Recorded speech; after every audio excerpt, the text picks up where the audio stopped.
हिमालय की बर्फीली वादियों में, जहां सांस लेना भी साधना है, वहां कुछ ऐसे साधु बसते हैं जिनका जीवन रहस्य से घिरा होता है। वे शवों पर बैठते हैं, श्मशान में रहते हैं और मृत्यु के साथ साक्षात्कार करते हैं।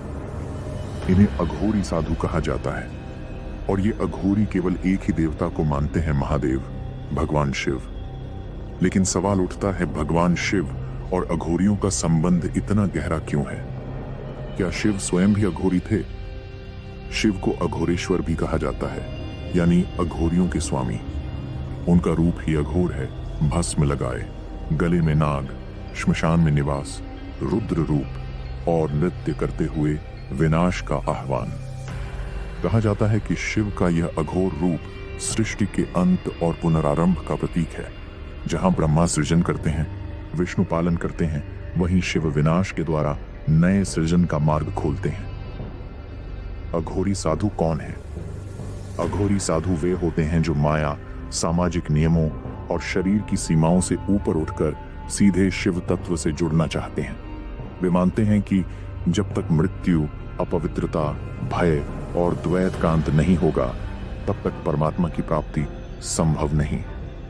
इसलिए वे जानबूझकर सामाजिक रूप से वर्जित कर्म करते हैं, जैसे कि शव के पास ध्यान लगाना, मानव कपाल, खोपड़ी में खाना खाना, श्मशान में निवास करना।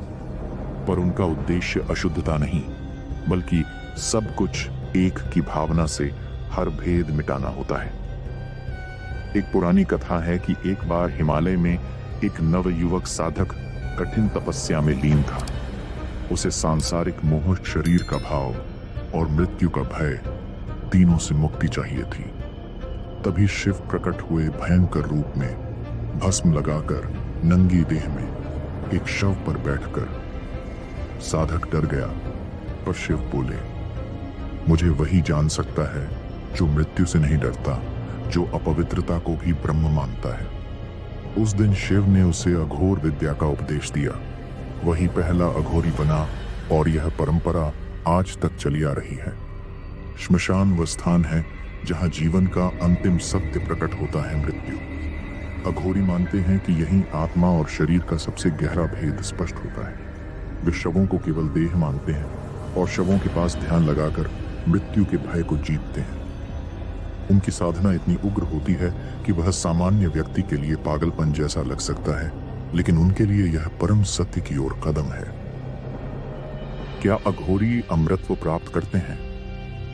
अघोरियों के बारे में कहा जाता है कि जो साधक पूर्ण अघोर अवस्था को प्राप्त करता है, वह अमृतत्व, तंत्र शक्ति और शिव के साक्षात दर्शन का अधिकारी बनता है। कई लोगों ने हिमालय या काशी में ऐसे अघोरियों को देखा है जो 100-100 वर्षों से जीवित हैं। आज भी काशी, हिमालय और गिरनार जैसे स्थानों पर अघोरी साधु रहते हैं।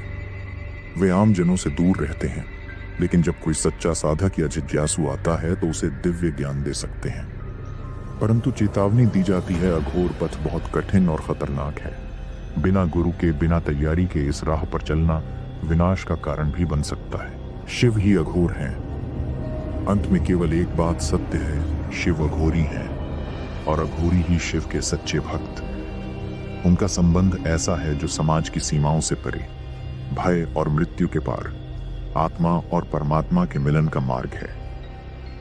अघोर का मतलब है जो घोर नहीं है, यानी डरावना नहीं। अघोरी वही है जो कुछ भी डरावना नहीं मानता, क्योंकि उसके लिए सब कुछ शिव है।